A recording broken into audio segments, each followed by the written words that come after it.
హనుమాన్ల family అంటేనే సేవకు ప్రతీక. అట్లాంటి హనుమాన్ల ఝాన్సీ రెడ్డి రాజేందర్ రెడ్డి గారు రాజకీయ రంగ ప్రవేశం చేసిళ్ళు. ఖచ్చితంగా ఒక మాటని ఇక్కడ నిలబెట్టుకున్నారు. వాళ్ళ కోడల్ని ఎమ్మెల్యేగా చేసి తీరారు. ఇక ఇప్పుడు పాలకుర్తి నియోజకవర్గంలోనే కాకుండా రాష్ట్ర వ్యాప్తంగా వినబడుతున్న గుసగుస ఏంటంటే, ఝాన్సీ రెడ్డి గారు జనగామ జిల్లా కాంగ్రెస్ అధ్యక్షురాలిగా, యశస్విని రెడ్డి మంత్రి రేసులో ఉన్నారని అంటున్నారు. అది నిజమా కాదో ఒక్కసారి ఝాన్సీ రెడ్డి గారిని అడిగి తెలుసుకుందాం. నమస్తే అండి, ఇది వాస్తవమా కాదా? మీరు అధ్యక్షురాలి రేసులో, మీ కోడలు ఎమ్మెల్యే గారు మంత్రి రేసులో ఉన్నారని అంటున్నారు, వాస్తవమేనా?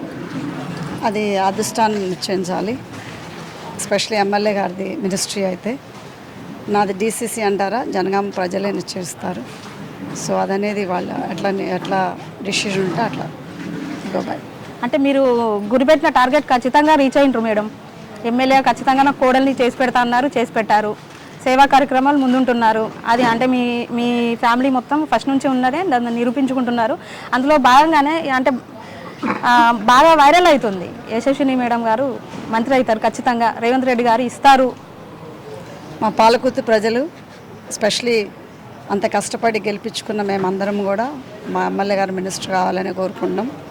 సో దానికి తగ్గట్టు దేవుడి దయ, మన అధిష్టానం నిర్ణయం.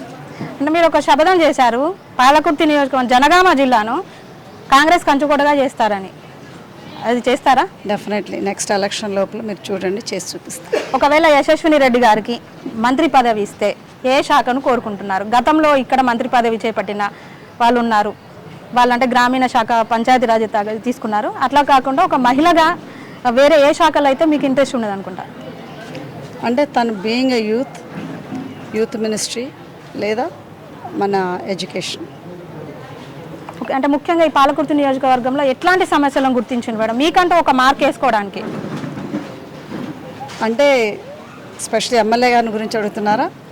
మీ ఇద్దరు కలిసి అంటే ఒక డెవలప్మెంట్ అంటే ఒక పాలకుర్తి ముందుండటం, అడ్వాన్స్మెంట్ అంటే పాలకుర్తి అన్ని పరాలు, అంటే ఎడ్యుకేషనే కావచ్చు, హెల్తే కావచ్చు, లేకపోతే ఫార్మింగే కావచ్చు. ఎందుకంటే ఇక్కడ ఫార్మింగ్ కమ్యూనిటీ కూడా చాలా ఉంది. సో ఏదన్నా డెవలప్మెంట్ అనగానే, అడ్వాన్స్మెంట్స్ అనగానే మన పాలకుర్తి గుర్తు రావాలి. సో అదనేది ఏం అంటే ప్రజలు నిర్ణయిస్తారని చెప్తున్నారా? ఖచ్చితంగా రేవంత్ రెడ్డి గారు మీకు ఈ పదవి ఇస్తారని అనుకుంటున్నారా? అది ప్రజల్లోనే ఉంటుంది కదా, అంటే అది ప్రజల్లో ఉండాలి. ప్లస్ అధిష్టానం రేవంత్ రెడ్డి గారు కానీ, ఆ ఢిల్లీ నుంచి అధిష్టానం కానీ వాళ్ళ ఆ పదవులే వస్తే మీరు అనుకున్న విధంగా పాలకుర్తిని డెవలప్మెంట్ చేస్తారా ఖచ్చితంగా ఈ 5 ఏళ్లలో? తప్పకుండా చేసి చూపిస్తాం. థ్యాంక్ యూ అండి.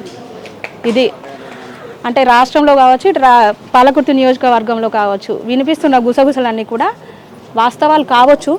అధిష్టాన నిర్ణయం మేరకు, ఇటు ప్రజల నిర్ణయం మేరకు మేము కట్టుబడి ఉంటాము. ఖచ్చితంగా జనగామ జిల్లాను కాంగ్రెస్ కంచుకోటగా తీర్చిదిద్దుతాము. పాలకుర్తి నియోజకవర్గంలో ఇచ్చిన హామీలు నెరవేర్చి ఒక అభివృద్ధి దిశగా మేము వెళ్ళి మాకంటూ అత్తకోడలం ఒక మార్కు వేసుకుంటామని చెప్తున్నారు హనుమాన్ల ఝాన్సీ రెడ్డి గారు. కొడకండ్ల నుంచి కెమెరా పర్సన్ సతీష్తో సోనీ, వరంగల్ టైమ్స్.